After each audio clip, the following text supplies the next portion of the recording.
નમસ્કાર મિત્રો, નવભારત યુટ્યુબ ચેનલમાં આપ સર્વે સાથીઓનું ફરી એકવાર સ્વાગત છે। મિત્રો, અત્યારના તાજા અને સૌથી અગત્યના સમાચાર। રાજ્ય સરકારનો ખેડૂતો અને પશુપાલકોના હિતમાં મોટો નિર્ણય। સરકાર આપશે 30,000 રૂપિયા। મુખ્યમંત્રી બેઠકમાં લેવાયા મોટા નિર્ણય। સરકારી યોજના અંતર્ગત 10 લાખ સુધીની મળશે સહાય। ઓપરેશન સિંદૂર બાદ પીએમ મોદી ગુજરાત આવે તેવી શક્યતા। ફરી કમોસમી માવઠાના બીજા રાઉન્ડની આગાહી।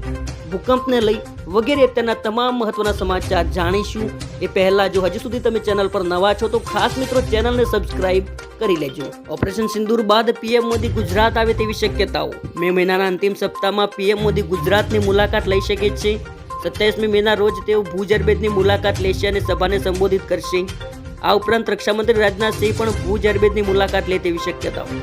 સરકારી કર્મચારીઓને 10 લાખ સુધીની કેશલેસ સારવાર મળશે। ગાંધીનગર ખાતે મુખ્યમંત્રી ભૂપેન્દ્રભાઈ પટેલની અધ્યક્ષતામાં મળેલી કેબિનેટ બેઠકમાં આરોગ્ય વિષયક મહત્વપૂર્ણ નિર્ણય કરવામાં આવ્યો છે।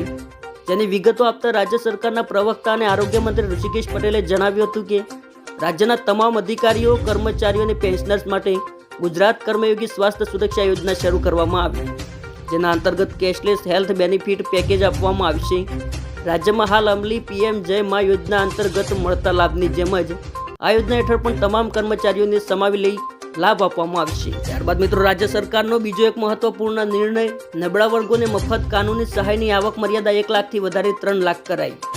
આ બેઠકમાં લેવાયેલા મહત્વપૂર્ણ નિર્ણય અંગે ઋષિકેશ પટેલે જણાવ્યું હતું કે ભારતના બંધારણમાં મફત અને સક્ષમ કાનૂની સહાયને દેશના પ્રત્યેક નાગરિકનો અધિકાર ગણવામાં આવ્યું છે।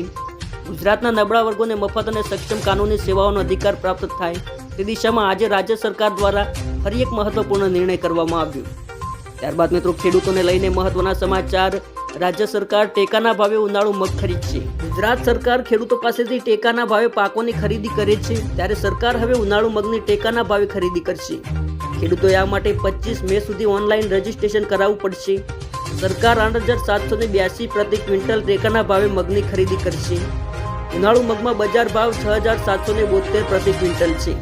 ત્યારબાદ મિત્રો, પશુપાલકો માટે ખુશ ખબર। હાલમાં પશુપાલન ખાતાની વિવિધ સહાયકારી યોજનાઓ માટે આઈ ખેડૂત પોર્ટલ શરૂ કરવામાં આવ્યું છે, જેની અરજી આગામી તારીખ 15/6/2025 સુધી પશુપાલકો કરી શકશે। પશુ ચિકિત્સક અધિકારી ડોક્ટર બલદાણિયાએ જણાવ્યું હતું કે પશુપાલન વિભાગ દ્વારા બકરા પાલન યોજના, ચાપ કટર યોજના, ખાણદાણ યોજના વગેરે અમલમાં મૂકવામાં આવી છે। મિત્રો, પશુપાલન વિભાગ દ્વારા કેટલ શેડ બાંધકામ, ગમાણ સહાય અમલમાં મૂકવામાં આવી છે। આ યોજના અમલમાં મૂકવાનો મુખ્ય હેતુ પશુપાલકો પાસે પોતાના પશુઓ બાંધવા માટે અને તેમને રક્ષણ આપવા માટે કેટલ શેડની સગવડતા ઊભી કરી શકે। મિત્રો, આ યોજનાનો લાભ અનુસૂચિત જાતિના ખેડૂતો અને પશુપાલકો લઈ શકે છે। આ યોજનાનો લાભની વાત કરીએ તો આ યોજના અંતર્ગત મૂળ ખર્ચના 75% સહાય અથવા તો મહત્તમ 30,000 રૂપિયા, આ બંનેમાંથી જે ઓછું હોય તે સહાય આપવામાં આવી છે। કચ્છની ધરતી પર ફરી એકવાર ભૂકંપના આંચકા। કાલે સાંજે 6:55 કલાકે આવેલા ભૂકંપના આંચકાથી કચ્છના ભચાઉ અને તેની આજુબાજુની જમીન કાંપી ઉઠી હતી। ભૂકંપનો આંચકો ભચાઉ નજીક નોંધાયો હતો। સાંજના 6:55 કલાકના સુમારે 3.4ની તીવ્રતાનો આંચકો રિક્ટર સ્કેલ પર નોંધાયો હતો। ભૂકંપનું કેન્દ્રબિંદુ ભચાઉથી 12 કિમી ઉત્તર પૂર્વ દિશામાં નોંધાયું હતું। ત્યારબાદ મિત્રો, ગુજરાતમાં ફરી કમોસમી વરસાદની આગાહી કરવામાં આવી છે। રાજ્યમાં કમોસમી વરસાદની આફત યથાવત રહી છે, ત્યારે આગામી 2 દિવસ સુધી કમોસમી વરસાદની આગાહી હવામાન વિભાગે કરી છે। હવામાન વિભાગે ગાજવીજ સાથે હળવા વરસાદની આગાહી કરી છે। અરબ સાગર પર ટ્રફ સક્રિય પસાર થતા રહેશે વરસાદ, તો ખેડૂતોએ પણ તૈયાર થયેલો પાક ખુલ્લામાં નહીં મૂકવો જોઈએ તેવી અપીલ પણ હવામાન વિભાગે કરી છે। હવામાન વિભાગના જણાવ્યા મુજબ 15 થી 18 મે સુધી યુપી અને રાજસ્થાનમાં લૂનો કહેર જોવા મળી શકે છે, જ્યારે બંગાળથી સિક્કિમ સુધી આગામી 5 દિવસ સુધી ભારે વરસાદની શક્યતા છે। આંધ્રપ્રદેશ, કેરળ, તમિલનાડુમાં પણ અલગ અલગ જગ્યાઓ પર વરસાદ પડી શકે।